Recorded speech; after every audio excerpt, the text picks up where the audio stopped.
Hey everybody, welcome to the Website Bootcamp. Build a better WordPress website and copy in 1 hour. It's not sweating to the oldies. It's like plyometrics and crossfitting all at once. Joined by Kristin, Dziadul, and of course myself, Matt Medeiros. We're going to teach you how to get your content and copy a little bit better and your website not to suck. Who are we? What do we do? Again, I'm Matt Medeiros. I run the Matt Report podcast, and I run a WordPress design and development agency just outside of Boston. And Kristin, you're in Boston. Tell us who you are. Yeah. Hey guys, I'm Kristin Dziadul.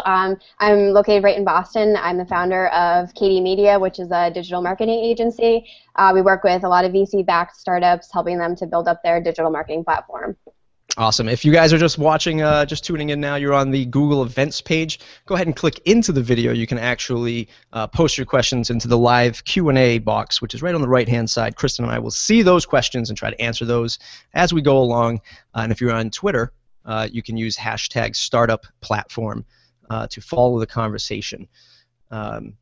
What we're going to learn today, well, we're going to learn a little bit about planning. It all starts with planning, right? Yeah, every good exercise starts with some kind of goal planning in mind for your content and your platform. I'm going to dive deep, or Kristin's going to dive deep because she's the expert on content.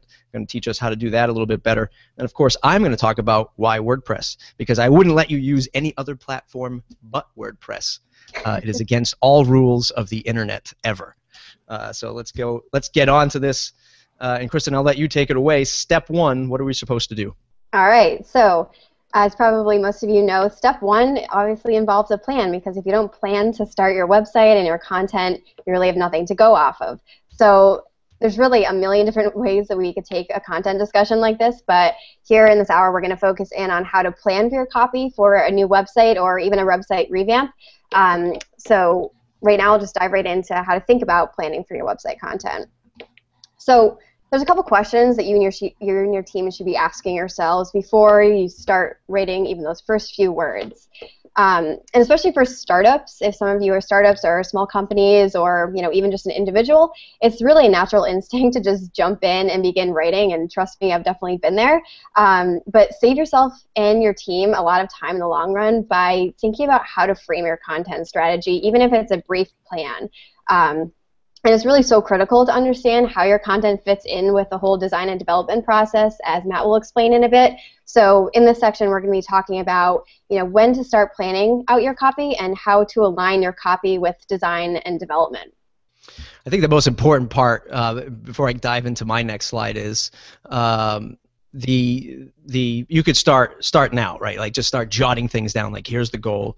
Here is what we're after, and it's as simple as creating a content layout. Once you move on to the developer side or the designer side, and you start engaging with other agencies and freelancers who might be building your site or working in the marketing team, start with this simple content layout.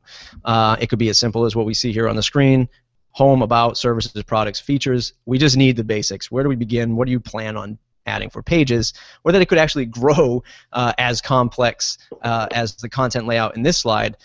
All depends on how much content, how much planning, what your goals are, and what we're going to do to get there. But it is important that the designers and developers know about this stuff ahead of time, because I mean it's just good planning, right? If you're building a house, you need some blueprints.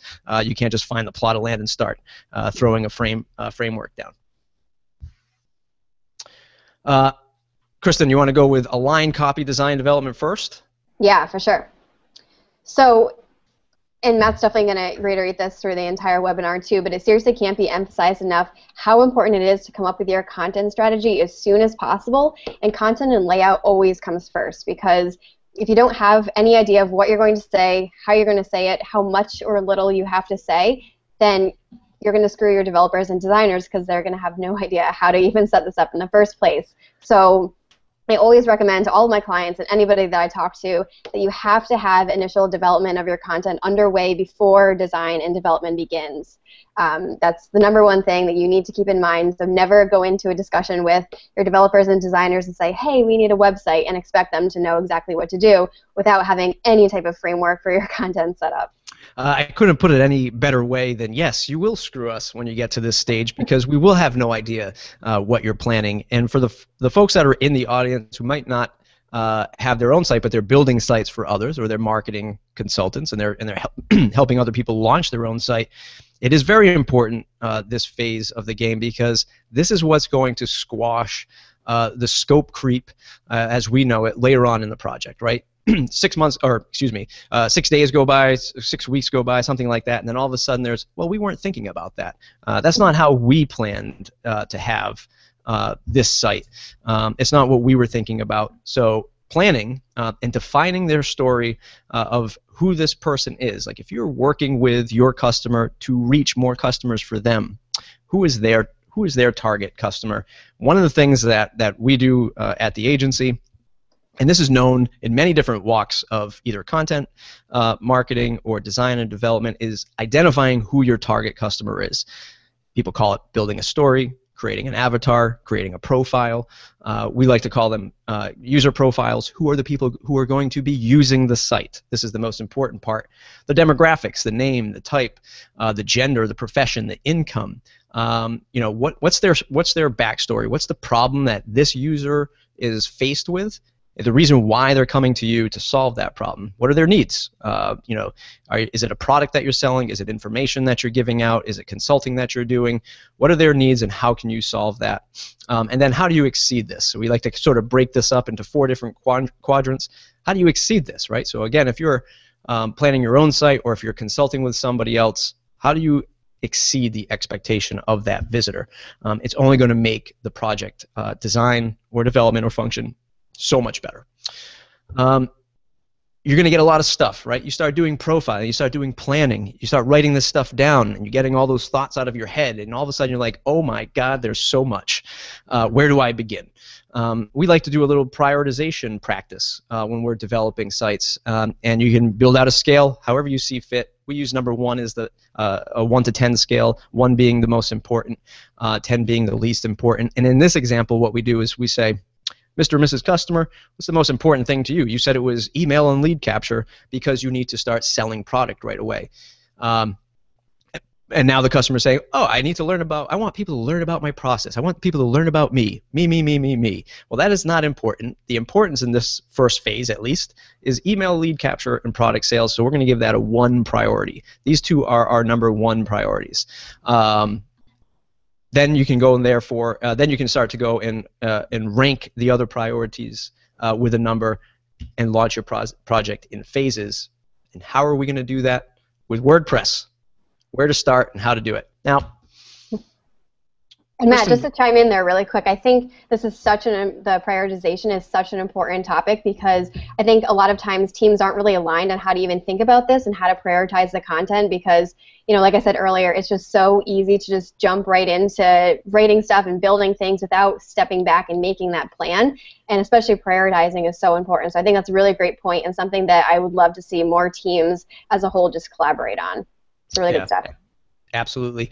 Kristin chuckled when I said we're going to use WordPress, only because she said, Matt, not everyone wants to use WordPress. Why should we use WordPress?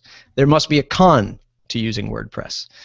Prior to the show starting today, I found out that Kristin actually knows Andrew Nason, so there is absolutely no way we are going to badmouth WordPress moving forward. The pros of using WordPress, of course, is it's fairly easy to use. It's inexpensive in the fact that you can download it for free, but there is a cost. That doesn't mean that it's free completely. It allows you to be very extensive on your content, not just text, but photos, video, and other types of media that you can put into it.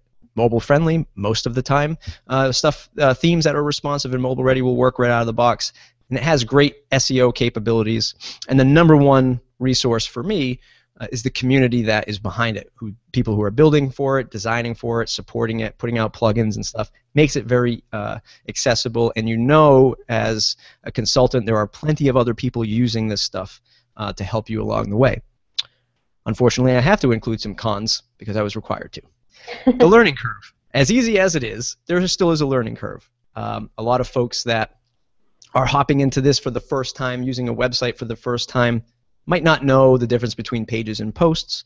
That's okay. There's a lot of documentation out there in the world that you can find to help you along with it, but it does have a bit of a learning curve.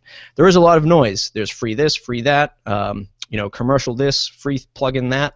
Which one do I choose? It's finding the right path to go down, building the right plan, or maybe talking to people like Kristin and I to help you along the way. It still requires some custom work, so everything out of the box, it won't get you everything out of the box, but you definitely get 80–90% of the way there, and with the help of some custom tweaking and some consulting, you can take it a bit further. There is a security concern with any software running on the web. You always have to make sure that you don't just set it and forget it, but you're constantly monitoring and updating, which is the next bullet point. You're updating the software. It is like running an OS on the web. Like, your Mac gets updates, your Windows gets updates, your phone gets updates. You still have to do that here. So it's not just, hey, I'm just done with this and I can just let it go and never have to worry about it again. Any cons or pros that I missed, Kristin, that you might want to add in? Well, I think the biggest thing when I think about using WordPress as a particular platform is I hear so many people say, well, yeah, sure, I use WordPress for my blog, but I would never think about using it for my website, because people, really don't have a big idea of how to use it for a full-fledged website and just think that it's really a blogging platform. But I've seen a lot more companies lately, building their entire website on WordPress. I've developed several, including my own and a couple side projects that I have, and several of my bigger clients have websites on WordPress. And I think, while it does involve a learning curve, I think it's definitely far easier than using a lot of other more robust platforms that are out there, but it still offers a ton of different functionalities that, I think a lot of people, and I'm definitely guilty of this as of late, don't know all of the functionalities. I think it'll be really great for you to dive into what exactly some of those tools are. And I'm seeing some questions come in on the Q&A of some specific tools, so we'll definitely dive into those in a little bit. Yes, absolutely. One of the questions that came in and said, boy, you guys are moving fast. Well, this is a boot camp, people. You have to keep up. There is a lot of stuff to cover, and we will make all these. Another question that came through is we will have these resources available for you at the end of the presentation. There's a lot of opportunity in WordPress. A lot of people look at it, as Kristin was saying before, hey, this might just be a blogging tool. Like, I don't want to use WordPress. This is a blogging tool. And Kristin sees this a lot in sort of the spaces that she's flying in. And yes, out of the box, it is a great blogging tool. But at the core, it's a content management, and then we can extend it with plugins. So it's great for folks who are just starting out saying, hey, I need something for blogging. I need something to connect my social media to with widgets, or publishing content to those social media platforms, be it Facebook or Google+, Twitter, whatever. And it's a great platform to be connecting your email lead captures, whether it be MailChimp, Aweber, Constant Contact, something like that. But then you can extend it to e-commerce. So you want to start selling product. You want to start selling either courses, digital downloads, or actual physical products that you're shipping to people. That's all possible. And then third, the most important thing, are memberships. This is very common in today's world of doing premium content or selling membership or recurring revenue type platforms. It has plenty of options for that, where you can put up a paywall for selling premium content or membership access. One thing that I just realized I didn't add as a fourth bullet is it's a great platform for building applications, web apps, mobile apps. There are definitely plugins and technologies that are out there that will extend it to that realm, which I think is great for any startup, new business that's looking at, hey, we need to build a site that's getting recurring revenue in some kind of social platform level that we can also turn into an app. That's like, we want to build Facebook. You can do it here with WordPress and the types of tools that are available to you. The number one thing which you'll hear throughout this webinar is we're going to say iterate and phases, right? So you can do all of this stuff. This is a boot camp. We are moving fast. We're throwing a lot at you, but you can do this all in phases. So you can start with just your blog. You can start with just your email lead capture, and then you can mature it, and you can iterate and go a little bit bigger once you start building that audience to get into e-commerce, and you start selling some product online. You start selling some gift certificates, like if it's a very underutilized use case. And then you grow it into a membership. Now you're saying, look, I'm blogging, I have this great content marketing stream, people are coming in droves and they're buying my product, and now I can set up a membership system for VIP customers or different things like that and grow it into an app. But do everything iteratively and in phases. Kristin, how do we approach our copy? Yeah, sure. So now that you sort of set the stage for, all right, this is the platform that we're going to use, this is how we're going to use it because we're this type of business, and this is how our general content and messaging platform is going to look, how do you actually approach copy? When you go to write that first word, what is that going to be and how does it look like? So this whole section is going to go in sort of the dirty work of the copy, which is my specialty and what I love the most. So how do you make your copy rock? So first of all, who doesn't want their copy to rock? Obviously you do, but it's definitely easier said than done. If you've written any type of website copy, I'm sure that you can, relate to that too. But I think the three most important things to pay attention to when you dive into content creation are headlines, how you incorporate keywords, and how much copy is too much. So I'll be explaining in this section a little bit of all of those because I think that they're so important and they really, really set the framework for your entire website, every page, including your home page, product page, even, sub-pages like that and landing pages. So, first of all, headlines. So headlines are hard. And I've been writing headlines for years and years, and it doesn't get easier. I'm sorry to break it to you, but they're definitely an awesome opportunity because they're the first and maybe only impression that you make on a website visitor. So if you don't have a compelling promise in your headline and that doesn't turn your visitor into a customer, then the rest of your words might not even need to exist. So you need to understand that every element of your copy has to have one purpose, and that's to get the next sentence read. So if your headline sucks, nobody's going to read your sub-headline, supporting copy, and so on, all the way down to your call to action. So they're not going to convert if your headline is really bad. So it's fairly obvious that if people stop at your headline, you've already lost them.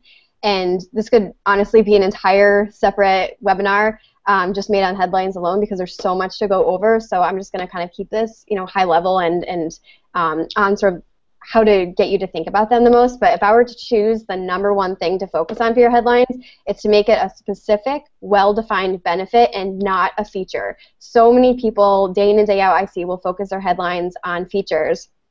And so if you look at the example that I have right here, the 5-minute improvement that brings in 500 more customers versus the top customer acquisition tool.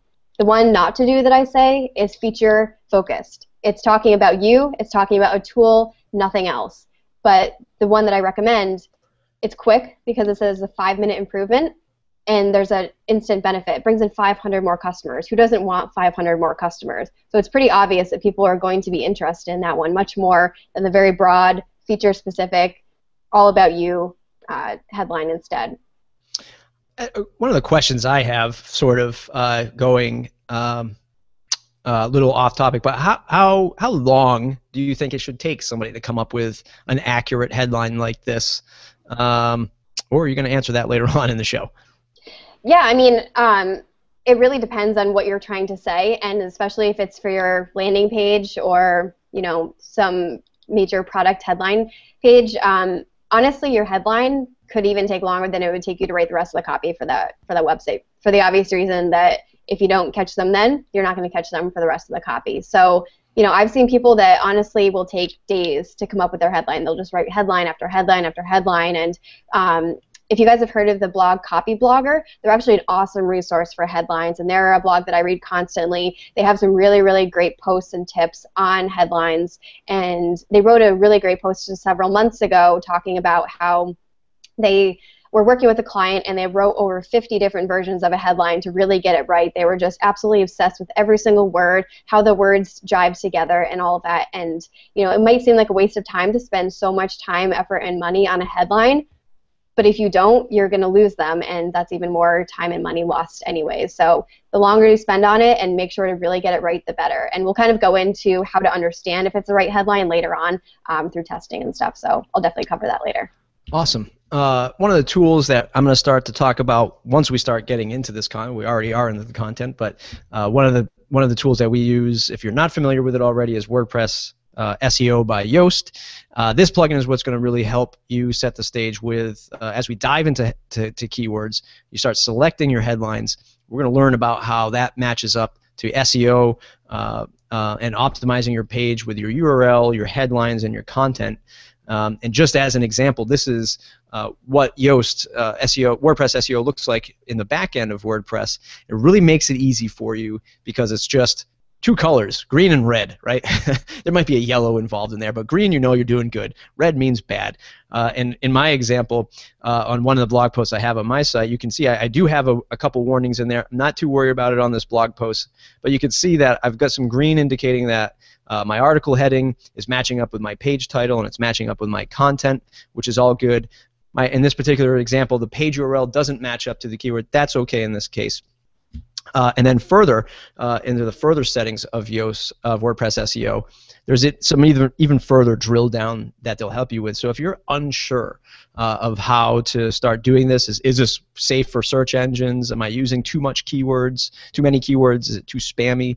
This tool will at least start to help you formulate that by giving you some warnings, some indicators, and some tips to help steer that content and that headline a little bit better. Great, that's an awesome segue for what I was going to talk about next. So, really, as Matt said, like matching up your headline with the rest of your text, especially for SEO purposes, is really important. So definitely keep that in mind too. And there's a couple other sort of top recipe ingredients, if you want to call it, for a great headline. Because like I said, they're going to be an entire website or webinar just on headlines. But I would say focus on leading with your most important words, which would be the benefits and not the features. Avoid being clever when you can be clear. So stay away from those buzzwords, those marketing packed words, the salesy words. I am so guilty of that. I am so guilty of that. I'll have to give you some feedback there. But yeah, so stay away from those because it's so easy to do because everyone's doing it and it's top of mind to just say, save time with this and save money with this or use the industry leading this. And it's so easy to do that, but everyone's doing it and that's the problem. And so if you want to stand out, actually make them genuine and clear to the point of what you're talking about.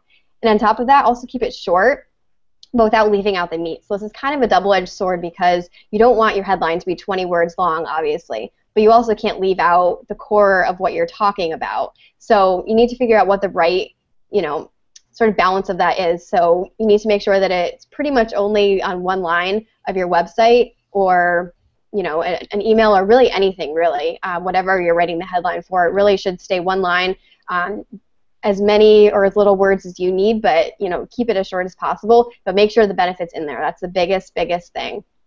And like I said earlier, definitely spend more time writing your headlines than the rest of the page. That's so important. And so an example here is with FreshBooks. So I love FreshBooks. I actually use it for my own business, and I think it's a fantastic service. And they're always changing up their website, which I actually love. And the one that they have live right now, if you go to freshbooks.com, is Accounting Made for You, the non-accountant. All right, that's an awesome headline because it's very benefit-oriented and it focuses on me, not on them. So it's not a feature, it's a benefit towards me. So I'm not an accountant. I suck at numbers. I don't want to be an accountant. I don't want to have to learn all these different terms and formulas to get what I have to do done. And it's so true because they catch me with this awesome headline. I'm like, all right, I'm not an accountant, but I know that I have to do accounting for my business. So that's locked me. Then I read the next, sub-headline. They talk about joining 5 million people using FreshBooks. All right, there's some validation there. That's great. That shows that other people believe in this too. And then I signed up, and it's absolutely true. Like they hold true to that, which is so important to me because while you could also write a great headline, if it's false and you can't back it up with your product, that's a problem too. So making sure that it's honest is also great, and I love that FreshBooks, was so upfront and honest about that too. One of the other things that I hear so often as a developer and design agency are the old school client or the old school methodology of I got to get everything above the fold. I have to cram everything in. I have to cram all these headlines and all these benefits, all these features and photos above the fold. My God, the fold is dead. I think like Kristin was talking about before, if people can't get past your headline, then you're already failing. So if that is the top of your screen or if that's the top of your mobile app and they can't get past that headline, guess what? They're not going to scroll. And in this example, we're showing just the different sizes of devices that are out there. And guess what? People scroll. We're used to it now, right? Because more and more of our browsing is done on a phone and then on a tablet, and then we're on our laptops. Maybe we go home to our 27-inch iMac, right? So we've got these experiences now where we're used to scrolling. We're not just using the same 15-inch CRT monitor anymore. And before you know it, web pages are going to be loading up on your TV more and more frequently. They're going to be loading up on your refrigerator screen if you have that. It's coming, right? I mean, there's going to be screens everywhere. They're in our cars now. That's getting more and more relevant. So the fold is dead. It's important as a marketer or somebody who's consulting another customer. That's done, right? We're not worried about that. We're not worried about cramming all of this stuff up there. And then if you are building your site, stop worrying about that. If your content, copy, and your site design is good and engaging, folks are going to scroll no matter what. Where do these keywords fit in? Yeah, so to go back to your point really quick, Matt, I think that's another great reason why headlines matter so much, because it doesn't matter that just your first headline on your homepage is awesome. All the rest of the headlines have to be great too. So if you have 3 other sections below that that are, far below the fold, then those still matter just as much, because people are still going to scroll if your content's awesome. So keep every single headline just as important as the landing or the headline there at the top of your page. So where do keywords fit into all of this, both into headlines and just in your general copy? Well, there's a ton of stuff to say here, and there was a great question which I'm going to actually address now because it flows really well into this. Should the headline contain keywords?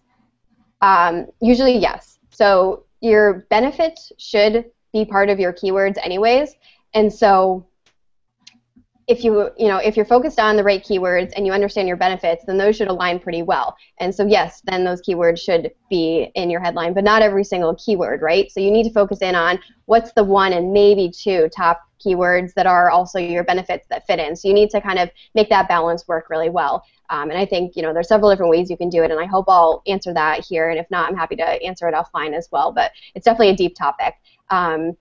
But the biggest thing to keep in mind, both with headlines and all of your body copy across all of your websites, don't jam-pack your pages with keywords and phrases just because you think that will get found, because as quickly as your web page will get found, you're going to lose them because you're going to overwhelm them with a ton of jargon, a ton of keywords. They might not even flow well. So, I value white space and brief impact copy over a ton of copy that's just spread across your website, and that really messes with the flow. And on top of that, you have to speak your customer's language. So they might not be speaking all of these keywords in one sentence when they talk to their friend or their colleague about what you do. So understand that if you're writing on your website in a way that they would never write or talk to somebody, then that's not even going to resonate with them. So while you need to find the right balance to put keywords into your body copy and your headlines, don't overwhelm them and make them feel like they, are stupid or they're talking about it wrong, or overwhelm them with too many keywords that they might not even understand. So you need to strike a right balance there. And simply, when you're done writing all of your copy, read it over to yourself. Read it out loud and be like, would I ever say this? Would one of my customers ever say this? And if not, then it's probably ridiculous and over the top and you need to cut back. And remember that you have across your entire website to incorporate these keywords, so you don't need to jam them in all into one little section. Yeah, that's awesome advice. And one thing for that question came in from Jason, who's a WordPress developer. And one of the things that WordPress developers, WordPress people in general, anybody who's technical, launching a startup or selling some kind of digital product, we get lost in, hey, this is HTML5 with great JavaScript compression. Who cares? I don't care. The customer's not going to care unless you're selling that technology. The customer wants to know really quick how it's going to solve their problem. Mm-hmm. Identifying these keywords that we're going to use. Yeah, so I know later in this webinar, Matt, you're going to go over a couple more specific tools, but there's a couple ways that, especially as us marketers, can sort of dive into keywords really quickly. The first one, pretty universal, Google Analytics. So do your research on Google Analytics, understand what keywords and phrases people are coming to your site from, and write those down. So I just took a quick screenshot for you here of exactly where you can find those. You can look up both paid and organic keywords through Google Analytics and see what people are using. But on top of that, don't just rely on your metrics tools. Rely on what people are saying about you. So pay attention to your social media channels. So I put in, going back to FreshBooks for a minute, I put in a couple example tweets of what some of their customers had said to FreshBooks recently. and take note of, how people are talking about your service, such as they are here in these 2 tweets. What are they saying? What keywords are they saying? How are they talking about it? What's their sentiment? And, understand what those words are, and note down both what keywords you're seeing from your tools, and then what keywords you're seeing from your audience just in the general web, and understand where the overlaps are with those keywords, and that's probably your strongest area to focus in on. Yeah, and I think that's also great advice for if you're doing some competitor research. If you're building a FreshBooks competitor, take a look at what their social folks are saying out on the social platforms, and see see if you can kind of either mimic that or go after that as sort of a strong point for your own product. We don't like to get caught up into just the analytics and looking at the broader spectrum of trending of what's out there. I love to use Google Trends to see where things are going seasonally, over time, and that kind of thing. And in this example, this is sunscreen versus snowblowers. Who's searching for snowblowers at this day and age, right? Well, you might if you live in Boston, because there's always a chance of snow, no matter what month we're in. We're in right now, but we're in June, and you can see the bottom red line is the search for snowblowers, and the the blue red line, that makes sense. The blue line above the red line is the search for sunscreen, and you can see how this trends, right? So go back to January 2014.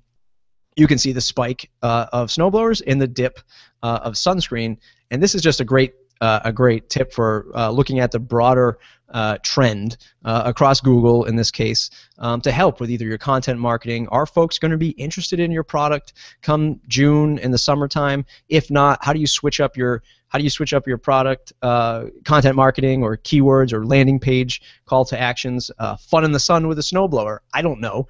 Don't bring your snowblower to the beach. I don't know what those would be for this case, but it's definitely a great way for you to look at a broader realm of trends that are outside of your own analytics. And you don't want to go too crazy because you never want too much copy. And Matt, can you just reiterate to the audience what tool that is? Oh, excuse me. That's Google Trends, google.com/trends. Awesome.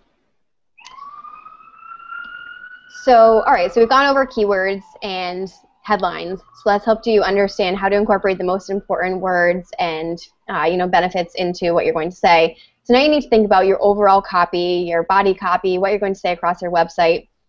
And something that I'm asked a lot, and that I see a lot of people bring live on their own websites, is just putting out too much copy.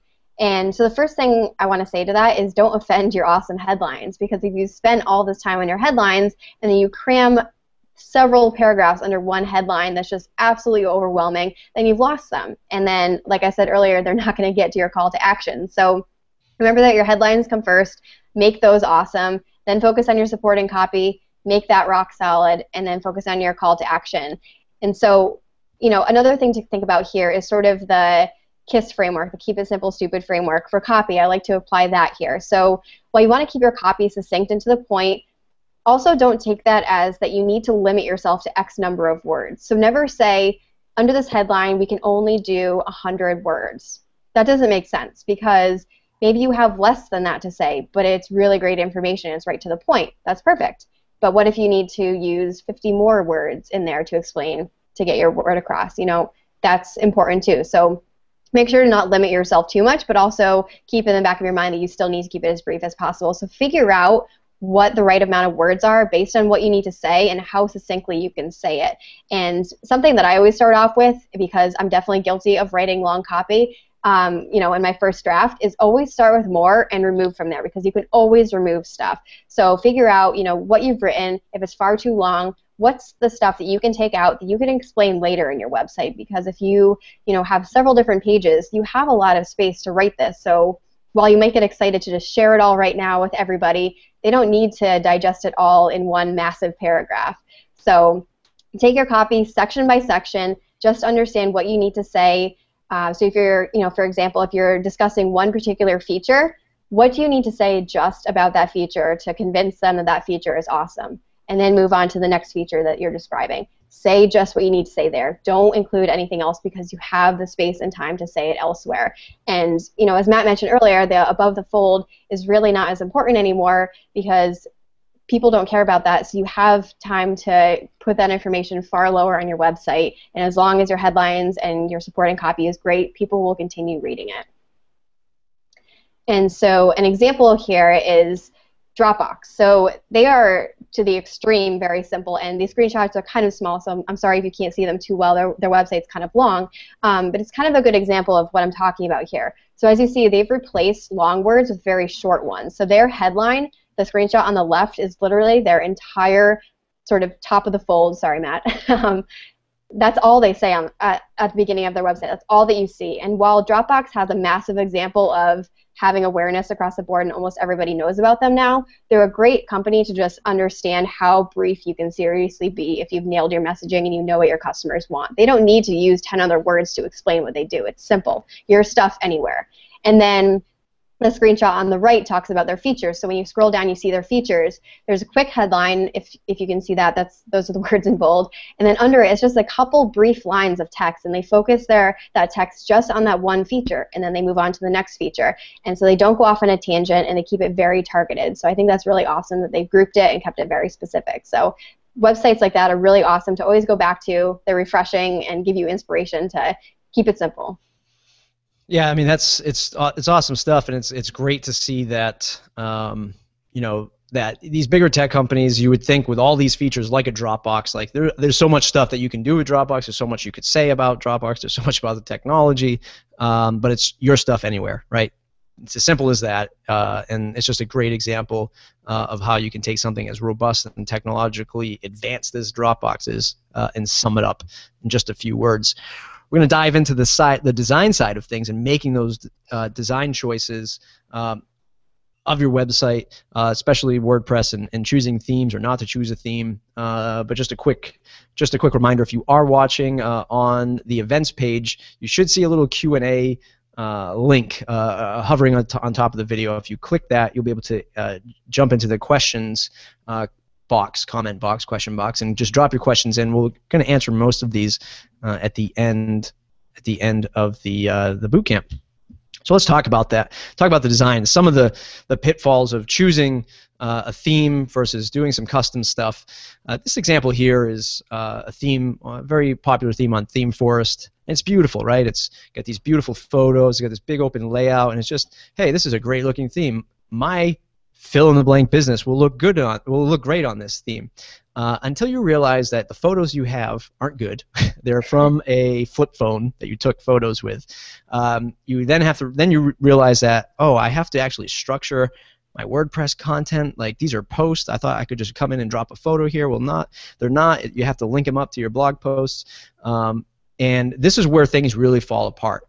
One day I'd say I'd love to take some of the top-selling ThemeForest themes and see if a normal business, like if a pizza joint, could just throw their photos onto these types of themes. And this is where you have to be careful. This goes all the way back to our planning phase of, you know, what's the goal, what content are we going to use, what are our headlines, starting with the content first.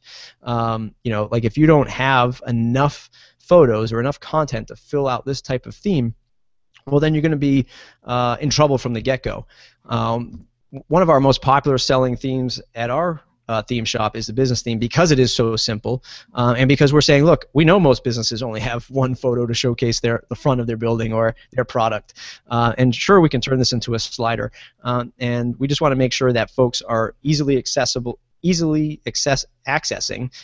the headlines, being able to change that stuff and swap in their photos very easily.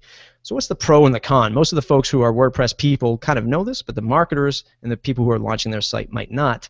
The pro of using a theme, number one, is it's affordable, right? You can go and you can buy our themes for $50. You can go on ThemeForest and buy themes for $50. You can find a lot of premium themes for, you know, anywhere under $100. So that's great, and it's fast. You can certainly there's no back and forth, because one, there's no planning, there's no content or layout planning. It's already decided for us.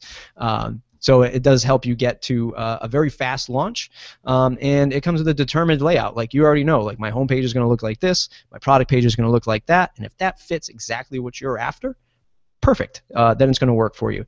And 9 times out of 10, these are very attractive themes. Remember, these things are on the shelf to sell, right? If you're walking into a dealership and you see the car in the showroom and it's polished and it's waxed and the wheels are shining and it smells great, you're like, wow, this thing is beautiful. But it doesn't look like that after a New England snowstorm like we were just talking about. So just remember that these themes are designed to look beautiful so that they sell and people feel inspired to buy them. What are the cons? Well, the cons are, of course, you're doing it yourself. So if you have no idea how to install a WordPress theme or even where to begin on setting up the plugins, like the plugins we're talking about today, 9 times out of 10, you're doing it all alone. Sure, you're going to get some support documents, but you might not be able to set it up like the demo just because you're still trying to learn WordPress.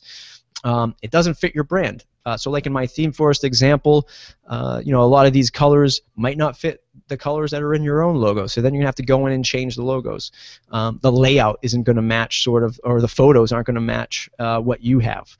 So that means it's not for every use case. You have to remember themes are built for the designer or the developer's original intention. When folks come to us with themes, they say, I want this theme, but change everything. Well, then what do we need this theme for? Why don't we just start from scratch with a plan, with a goal in mind, with your customer's user profile in mind, so that you know your site converts with the copy that you're planning out for headlines and just all the content that you're going to be planning out.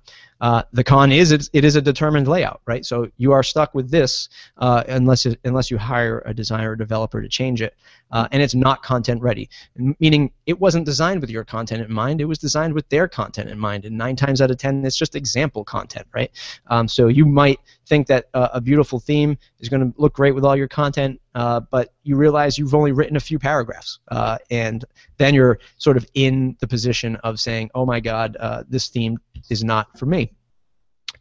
So we looked at custom. This is a small example. This is a Westport Historical Society that we built a custom site for mobile and for different experiences. And they have archives and archives of PDFs and historical documents, which I don't show here, but a lot of that has to do with the planning, with the content structure, and so on. If we're doing some user profiling, like we recommended earlier on, you're taking three different goals and sort of marrying them together into a custom project. So you're taking the goals for the brand. Who are you? What do you do? What is your company about? What's the culture at your company? How do you present yourself as a stakeholder in your agency or your company? The visitor. Who are these people? What are they like? How do they purchase? What kind of copy do they want to read, and how do they want to experience the site? And then you marry those two with the goals. You're either converting for selling a product, for getting a lead, or in the Westport Historical Society is being able to publish tons and tons of historical content for people to consume, for research, for travel, for visiting, that kind of thing. So we take both the brand goals for your own company, the goals for your visitor, who are they, what are they like, marry them together with the goal of the overall project. Pros versus cons, lots of pros here because it fits the brand, right? It's made for you, it's made for your content, it's made for the conversions that you're looking to go after. It's a unique experience, meaning it's not off-the-shelf theme, so it might not look like your competitor. What happens if your competitor bought a theme, the same exact theme you did, you both launched a site, and you had the same $50 theme from Theme Forest? Well, it's going to be a little awkward for your bottom line and for your visitor coming to the site. It's scalable, right? So because you are doing this with a plan, we talked about rolling things out in phases. If you're teamed up with a great developer or designer, they should know that, hey, in maybe 6 months you'll be rolling out a blog or you'll be rolling out an e-commerce store. So you'll have all of the pieces of the puzzle ready to go when you do hit that phase. And it's aligned with your marketing. Back to the plan, back to the phases, back to the branding and the content. It's made for you. It's going to align well with your marketing. It'll be a lot of synergy. Of course, there's only 2 cons in all of this, and that's time and money.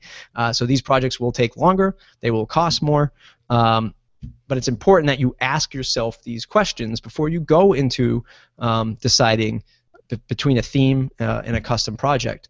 And are you competing in a competitive space, right? So think about it. Will your $50 theme be good enough to compete against somebody who's competing against you? Yes or no? If your leads are worth $5,000, then each lead is worth $5,000, I'd spend a little bit more time on your content and design so you can convert those clients. If they're not, if If you don't know your lifetime value of a customer, that could be a whole other webinar. But you should definitely understand how much the lifetime value of your customer is.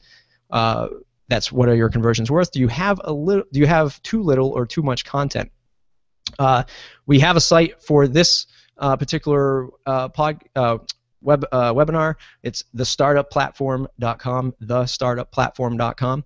We're using a Genesis theme, and it was very difficult to take all of our content and put it into this parallax flow, but we did it, and we fell victim to sort of putting our content into a theme that was pre-designed. So think about your content. How much do you have? How little do you have? And how will that dictate either going with a theme or with a custom site?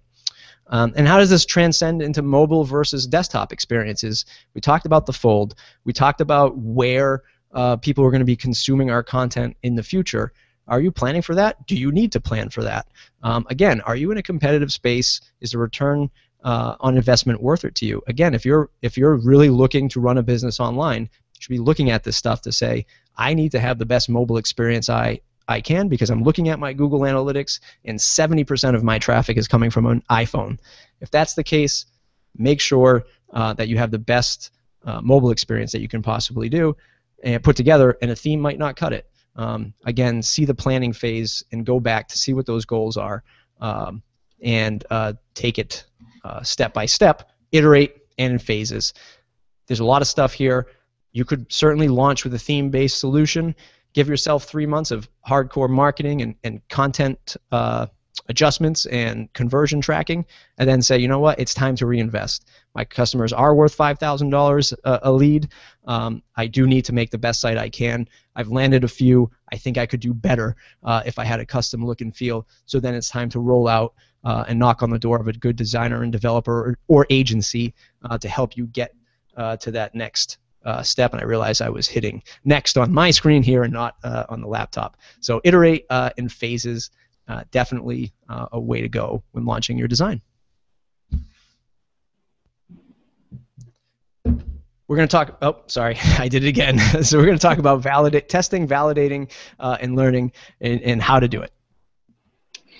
So there's also a lot that can be said here, but I know we're running out of time, and there's a lot of great questions coming in, so we'll make this section a little bit more targeted. And of course, if you have questions, the Q&As are still open, so definitely submit them there, or you can tweet to us using the hashtag #StartupPlatform.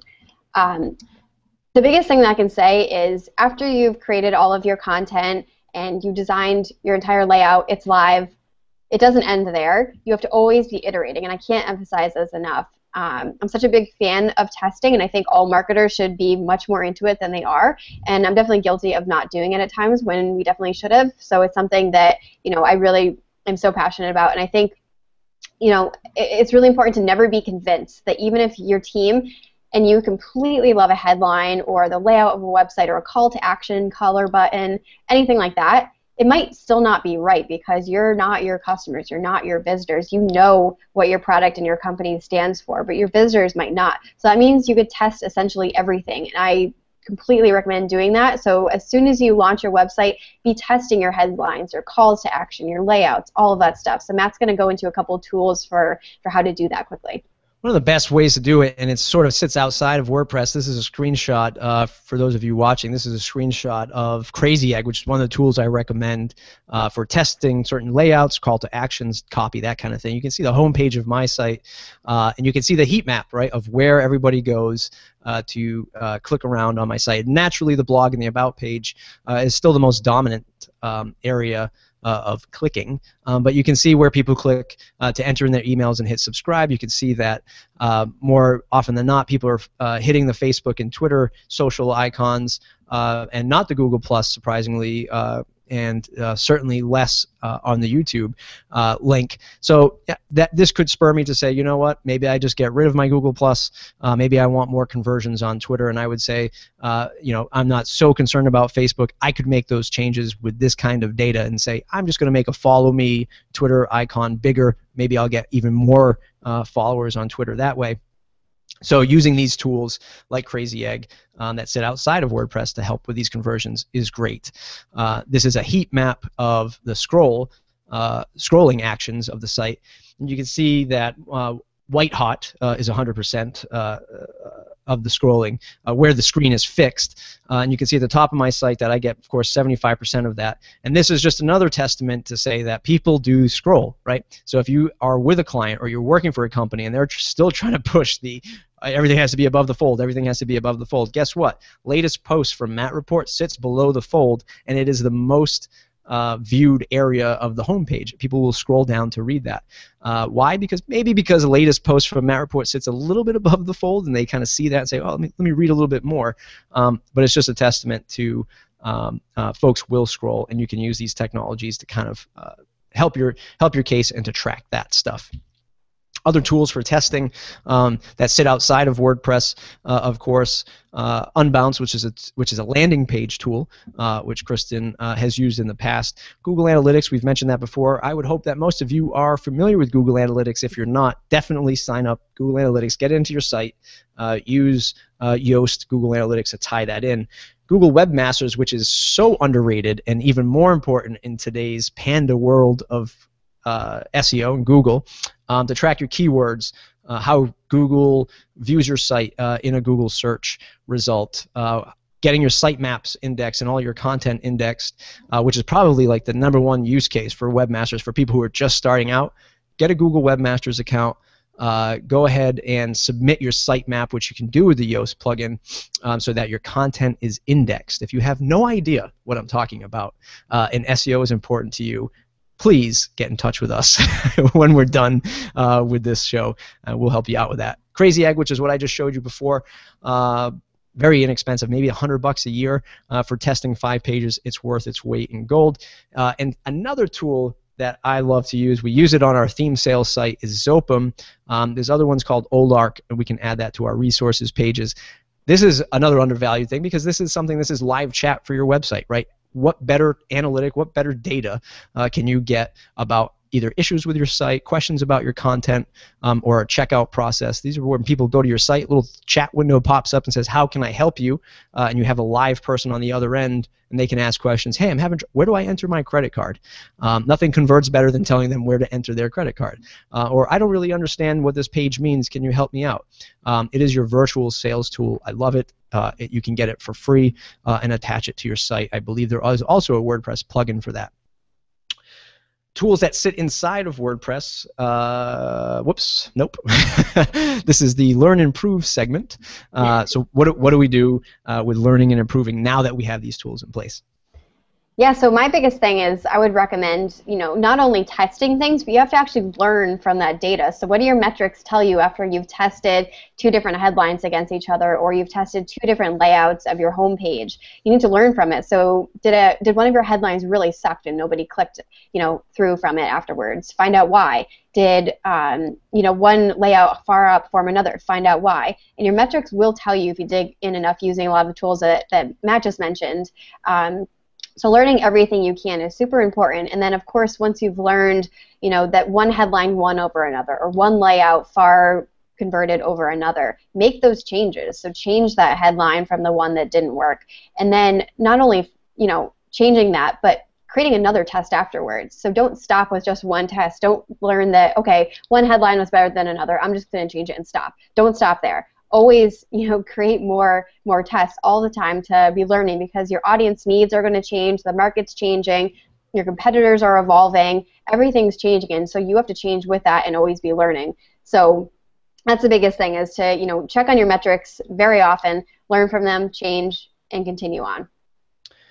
Some of the tools that you can start to use to help start organizing your content. When do I get this content out there? At what time? Who's going to do it for me? If you have a team of people, if you're managing a client's content, if you're a marketer out in the audience, how do we do this? How do we manage this content to get it out there?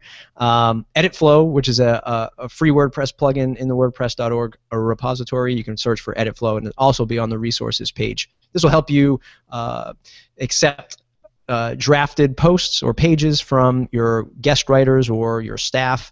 They can't publish it, and as the editor, you can kind of collaborate with them, saying, "Hey, this post should be a little bit longer. Remember what Kristin said about keywords? Maybe you have too many keywords in there. You both can look at the Yoast green and red lights and say you should add more, you should add less, that kind of thing."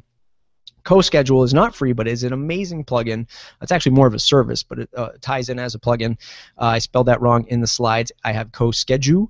It should be CoSchedule, but on the resources page, I will get that fixed. And this is great because not only does it schedule WordPress posts and pages, but we're also scheduling tweets, buffers, LinkedIn posts, all that fun stuff, and it's across the entire team. So that's really cool. And then scheduling a review for all of this stuff, right? So now we're starting to iterate. We're starting to test. We're starting to make changes. We're looking at our data now. We have our posts scheduled, and we start to track all this stuff. What do we do? How do we schedule a review? Most simply by using your calendar, right? Set days to sit down and review the content. Use a shared Google spreadsheet and I'm going to link up to one in the next slide. Use a shared Google spreadsheet with you and your team. Even if you don't have a team yet, you plan on it, use a shared Google spreadsheet or use a spreadsheet to start tracking all this stuff manually. And then you can, at the most simplistic level, you can automate Google Analytics to send you a daily report, a weekly report. All depends on how crazy you want to get with your analytics. And in this example, I know it's tough to see. You'll see it on the resources page when we link it up at the end. This is a simple Google Doc, right, that my friend Brian Castle made. You can get it at castjam.com/tamingmetrics. And that link, again, will be on the resources page.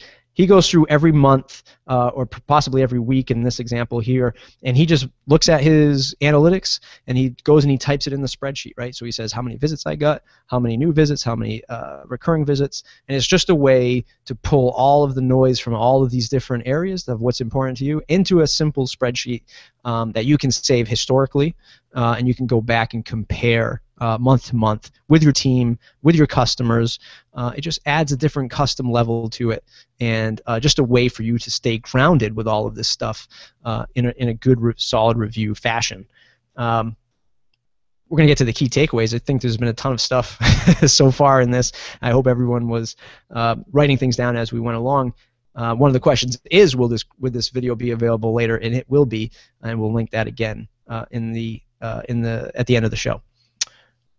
So we're going to always be testing, learning, and improving. Is that correct, Kristin? Absolutely, every day. What's the number one takeaway you think that you've learned from my end of things? And I'll tell you what the number one thing that I've learned from you. Yeah, so I think you made a really good point earlier, and obviously several others too, but one that stuck out to me was that you need to understand that if you're going to work with WordPress, that there is a pro and con between choosing a theme and doing it a little bit more custom.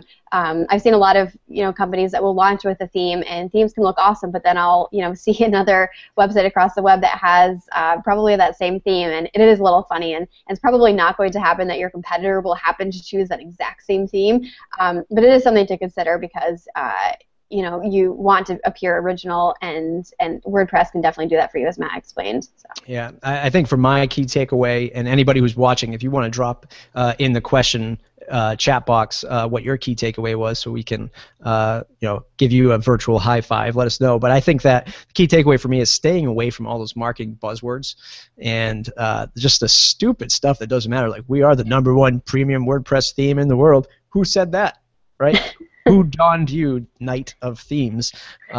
Nobody. That's who.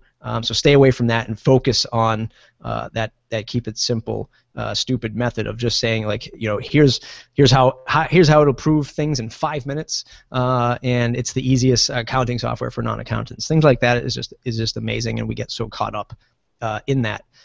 That said, we are going to jump into the question and answer round. We're going to go through and click on these questions here. And by the way, I just realized I don't think anyone has seen us the entire webinar. I think all of you have seen was a slide. So hello, everybody who can now see us talking. We no longer need the slides. We'll go through and answer these questions. I'm going to go ahead and grab the first question, Kristin. This comes from Jason. Being a data geek myself when testing, should we be conscious about how many things we change at once to not alter the results in a way we didn't intend? That's a great question. I know from my experience, and Kristin, you can dive in if you want, but I know for me, and if you're launching something, the first thing I focus on is the traffic, right? The qualified traffic. You need to, in terms of stats and analytics and looking at it from the data, you need a good amount of traffic so that you know that, hey, I mean, I'd either hit a plateau in traffic so that you have enough to test with, right? If you only have 10 visitors a day, it's not going to be a good thing for you to be A/B testing, right? You need to get more traffic in order to start testing those things. I would focus much more on the promotion side of the content side and the social side to start driving traffic before you can actually start doing the A/B testing with your headlines, the A/B testing with your colors of your buy buttons. That was something that I made the biggest mistake with early on with our theme sales, was getting way too caught up on the A/B testing too early on. Now that we do have traction with content and people coming to the site, now we're starting to doing much more content, or excuse me, much more A/B testing with analytics and the heat maps and that kind of thing. How about you? How about yeah. you? Yeah, just to add that, that's an awesome question, Jason. Thank you. I think your question might have come in when I was talking about, always testing different headlines and calls to action and such. So if that's what you were also referring to, I would definitely say it's not a good idea to test everything all at once, because you're never going to know what worked. So if you're testing a headline and also a call to action button that's super close to the headline, you're not really going to know which one truly worked, because they're so close together and they could be, playing off each other in good or bad ways. So I would say, decide in sort of how Matt said, priorities. Decide in priority what matters most to you to understand what's working. So if a call to action, the copy of the call to action button is super important for you, run that test first and get a clear understanding of what worked there. And then choose something else, such as, the first headline that you see when you go to your homepage, then do that one, and so on. And if you want to run tests for different pieces of content and layout that isn't really related to each other, I think that's fine. But if they're really related to each other, really close together on the same page, it's going to be hard to determine the results. Yeah, absolutely. This question also came in from Lisa. Will the video be available for review? Yes, it will. So again, that'll be sort of in the Google Hangouts. We'll be tweeting it out. It'll be on the resource page. We'll get you that information shortly. Jason says, of course, my key takeaway is KISS for content and don't jam everything into the homepage. Very good. Mike's key takeaway is finally hearing somebody else say that the fold is dead. Yes, Mike, I totally agree. Andrew Garcia says, how to write good headlines. Thank you, you too. You're welcome. We'll grab this question here. Verinda asks, I'm a developer for the last 15 years, but I'm not good in designing. How can WordPress help me in designing my website like a professional one?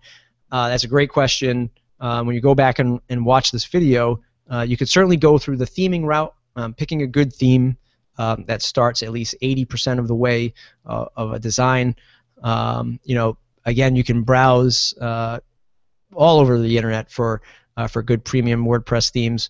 I'm not going to just sit here and say that ours are the best, but definitely focus in on the support that you're going to get from wherever you're going to buy the theme. If you're going from an independent theme shop, check out their support section. Make sure that they're responsive. See if they have live chat, and maybe chat them up and just see how good and how quickly they respond. But number one is make sure that it fits the design as closely as possible as you. If you are working with a customer and you're developing for a customer, find a good designer that's out there. Go head on over to wpmentor.org. It'd be a great place to sign up as a developer to say, hey, I'm looking for a designer to sort of help me out. Go ahead and check out that resource as well. So I hope that helps for that question.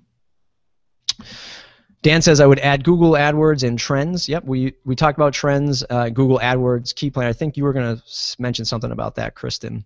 Yeah, definitely. So Google AdWords also has the Keyword Planner tool, which is a great place to just do some general keyword research. I use that almost every time that I'm doing any type of keyword work with my clients. It's a great way to find, what's the current volume for any given keywords. It helps you identify new keywords and keyword groups that you might not have thought of, and understanding what the traffic is there. So, all the time when I'm running PPC campaigns, of course, I'm using that tool. But across the web, if I'm coming up with some keywords for a website or anything like that, I definitely use that too. So great idea. Yeah. Lisa asks, can you share an idea of which tools you find work well for email capture, i.e. MailChimp, Constant Contact, something more custom? I know from my point of view, we always use MailChimp, and we used Aweber in the past, which was great for doing some drip marketing, drip email marketing and funneling. So that's pretty cool. I've had experience with that. I have not used Constant Contact, but right now MailChimp is the one for me. How about you, Kristin? Yeah, same. I'm a big fangirl of MailChimp. I think they're awesome. I've recently installed the MailChimp plugin on WordPress several times for many different sites that I manage, and it's super easy just to install the widget, hook it up to your account, and then set up all your email campaigns and lists behind that. So it really couldn't be any easier. I love it. Yeah, that is awesome. Let's see, what else? Another question from Lisa. Can you share a simple definition of scope creep? Oh, I certainly can. This is a much deeper discussion. But hey, if you're somebody who's in the marketing department, you might know that your bosses say one thing and then the next day they're asking for something else. That's scope creep. You told me to launch with this. Now all of a sudden we're changing it up. It happens to agencies like myself where we start out with a particular goal in mind. And the client then changes it, 2-3 weeks out from now after we've begun doing some wireframing and designing, which again, I can't reinforce enough. Doing the planning, doing the discovery early on, and building the profiles of the people who are going to buy or consume the content of the site. Not me, not the stakeholders of the company that you're consulting with, but the people who are going to come to that site and buy. Those are the people you should be focused on, not just the CEO who likes the color blue. If the visitors like the color red, they're the ones that are buying. That's the color you should use.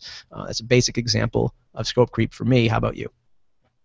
Yeah, I've definitely been in a lot of scope creep situations, especially when it comes to web design. So, you come up with your plan, not everyone's on board with the plan, or maybe all decision makers weren't in a part of it, and then all of a sudden someone runs into the room and says, we need to do this, and everybody freezes, and they're like, oh my gosh, we're halfway through this process, and you just brought in this, which is going to shake up everything that we're doing. That's scope creep. Even on a smaller level, experience I was in a couple years ago was my team and I were creating content for a particular section. The designers had then created a specific block on the homepage for that content to be placed, and all of a sudden somebody else came into the conversation and said, no, we need to say it this way. That made the copy longer. That messed up the design, and everything was thrown off. And even small things like that can push out your deadline even further, and pretty much every time you go into a web design project, the scope's going to increase anyways, and the time frame is going to extend, but the only thing I can say is the more that you can get every single decision maker who has to be a part of the process in the room,